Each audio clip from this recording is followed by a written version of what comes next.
So let's talk about penetration. Specifically, penetration with historical weapons like this axe, or this arrow, or sword designs specifically designed for penetration, or other types designed for penetrating different materials, or specialized anti-armor points on daggers. So here I'm going to explain the 5 main contributing factors for what makes weapons penetrate their targets most effectively.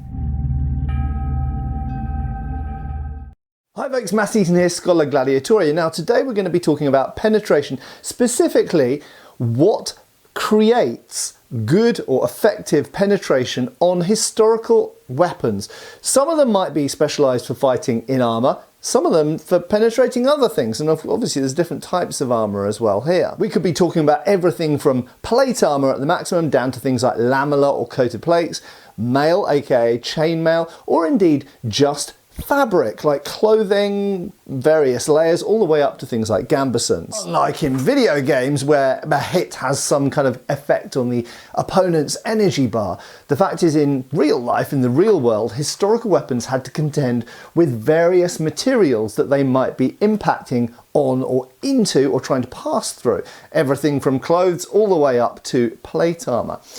And therefore we come up with various different historical blade designs designed for dealing with those different types of challenge. Now of course we've tested loads of different weapons against loads of different things on this channel and obviously in my collaborations with Todd over at Todd's workshop. And we've tested things like pilum against shields, arrows against armour. Todd's done loads of, and obviously there's a third one of those coming, so this is very relevant to that as well.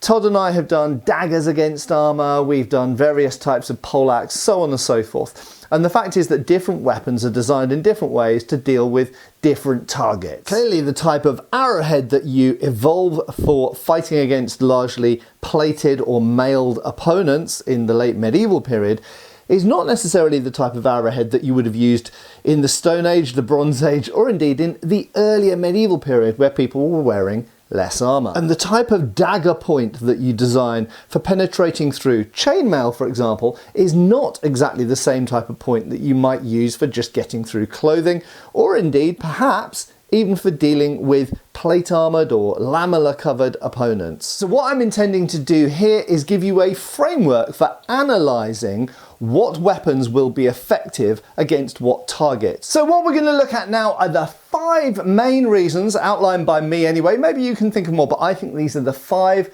main contributing factors why weapons penetrate most effectively any target. So number 1 is mass and velocity. Let's call it energy. So mass and velocity very clearly are physical functions which in typical Newtonian physics give you a lot of information about the amount of energy delivered to a target. But they're kind of useless for most of the, or many of the weapon tests that we do. Why?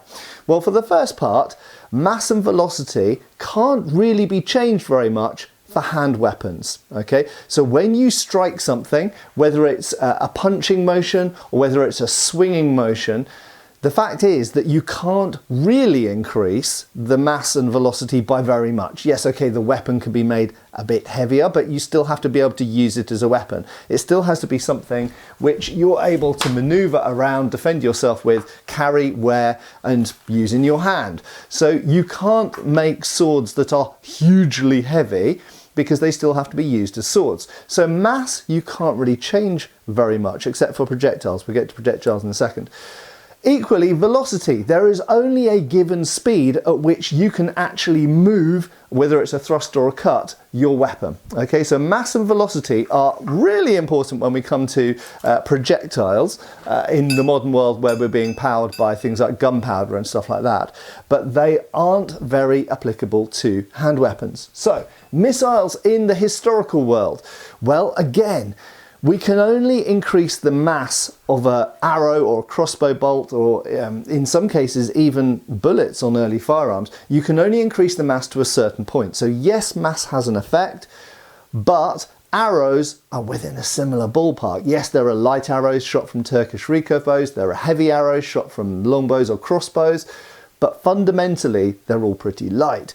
And equally the velocity, you can only change it to a certain degree. So a very heavy warbow of 180 or 200 pounds draw weight, Yes, it can send a heavier arrow potentially a bit more quickly. However, we find 50-pound draw weight or 80-pound draw weight bows can still send an arrow at a similar speed, but it'll just be a slightly lighter arrow. So again, we're talking about similar ballpark here. It's not the same as like naval guns, for example. So mass and velocity are the first thing to take into consideration. That's point number one. But you can only vary them within the parameters of the hand weapon or missile weapon that you're using. Number two, and it often gets overlooked, is sharpness. When we're doing these weapon tests, whether it's me throwing a pilum at a shield or whether it's an arrow against armor or poleaxe versus armor, whatever else, sharpness. Okay, now this often gets overlooked, but sharpness is incredibly important to making a hole in the target. Okay, now I've experienced myself absolutely firsthand that if a weapon during testing becomes even slightly blunted during testing, you need to resharpen it, because if it's not very sharp, it will perform completely differently. So the second important point to bear in mind that often gets overlooked, doesn't matter whether it's an axe or whether it's an arrow or a dagger or anything else, is the fineness and sharpness of that point. It will have a huge effect on its penetrative power. Now, one caveat to add to that is sharpness can actually take many different forms. And many people would look at earlier periods of swords and say, well, that's got a fairly rounded tip. But many of these swords are very thin, so they penetrate a bit like a chisel point. And let me tell you, chisels are very good at penetrating things, even though they are square tipped. They're still edged. So even blades that look quite rounded in one plane, very often if you turn them the other way around, they'll be very thin. Now obviously against certain targets, certain types of fabric, or certainly against flesh and bone, that type of point, which might be more durable, we'll come to that point in a second, that point will still be plenty effective enough, and it will still be thin, so it will cut like a blade, like an axe going in, rather than like a needle penetrating. It will penetrate like a blade going in, but it will still be sharp. And if that wasn't sharp, it wouldn't penetrate through clothing, for example. So whether it's a point or whether it's a blade, it has to be sharp to achieve maximum penetration. Number three is the cross-sectional shape of the weapon, be it from the point or from the edge. Now, cross-section is really important. It doesn't matter whether you're talking an axe blade or a point, the point of a sword or a spear or a lance, or indeed the point of a projectile like an arrow. Cross-section is what governs the amount of friction that the blade will encounter when passing through whatever it's going through, the target, let's call it that. That target could be flesh, it could be bone, it could be wood, it could be copper or bronze, it could be iron, it could be chainmail, it could be leather, all sorts of things. It doesn't matter what it's going through, much like drag or air friction when an airplane is flying through the air. These will encounter friction passing through targets. Now, one of the clever things about arrows and spears, of course, is that because they have their tip at the front and then a shaft behind, generally speaking, the tip makes a hole, and then whatever is behind, much like with the Roman pilum, javelin, it's able to carry on going because it encounters so little friction. Things like sword blades and axes are a little bit more complicated because they can't be made like that. So while the edge, because it's sharp, enters the target, what is behind there very much dictates how deeply it will penetrate. So for example, if I pick up a blade like this, which is continually getting wider, this will naturally, to some extent, impede the penetration of the object. But there is another factor involved, and that is sharpness of the cross-section behind it. Okay, we could also look at edge bevels if we're talking about cutting with swords, for example. So both the cross-section of the blade entering the target, but additionally what is behind the gradient of the edge or the fullers or the ridges that might be on that blade behind, will also have an effect on the friction and drag of the object. So whether something is going straight into an object or whether something is chopping into an object, what is behind that initial entry point, the gradient, the edge bevel, the cross-sectional shape, and therefore the resulting friction or drag of the object through the target will have a colossal effect on how deeply it penetrates. And that is exactly why things like arrows and pilum, javelins, penetrate so deeply, because they have very little behind that penetrating point to create drag, while an axe, on the other hand, has a lot behind that initial penetrating point, which obviously will limit the depth to which it will enter. Number 4 is, and I think this often gets overlooked, hardness. Now this is something that often gets overlooked, and I feel that certain weapon tests that have been done over the years have actually brushed over this for various reasons, and it's absolutely categorically one of the most important factors to penetrating when it's a resisting surface and resisting target. So, admittedly, with something as soft as flesh, you only need an object that is harder than flesh. When you get to bone, that ups the level a little bit more, but when you get to any type of clothing or armour, especially armour, the object hitting it really wants to be harder than the thing it's hitting, unless it's travelling at such high velocity that hardness ceases to be so important. Let's unpack that. So, arrows don't move very fast, okay? If an arrow is hitting a sheet of steel, ideally you want the arrowhead to be made of a harder material than the sheet of steel that it's hitting. So if we are shooting, let's say, mild steel, we don't want a mild steel arrowhead. We want a hard steel, a carbon steel, a medium carbon steel, or a high carbon steel arrowhead. Even better if it's been heat treated and hardened. Now that goes to all other weapons. It's exactly the same thing. If I'm going to hit plate armour, for example, I want that, because it has to literally burst through the armour, I want that to be harder than the armour it's hitting. Now obviously in the late medieval and Renaissance periods, we start to get hardened steel armour, which is incredibly difficult to get through, except with firearms. We'll come back to that point in a second, because we are swinging relatively light, relatively slow things at them, and this material is roughly the same hardness, or at least very close to it, as the armour that we're hitting. Okay, but if we go earlier, before hardened steel armour was very common, most armour in the medieval period was made of iron, or the equivalent of mild steel, and most of it was unhardened. So if you had a hardened blade and you swung it with enough energy, then indeed, or shot it with enough energy, then indeed the hard steel point stands a much better chance of getting through the iron or softer steel than the hard steel that's hitting it. Okay, if you shoot soft iron arrowheads at steel armour, it's not going to go very well for the arrowhead, because it's not hard enough to bite into and penetrate the thing it's hitting.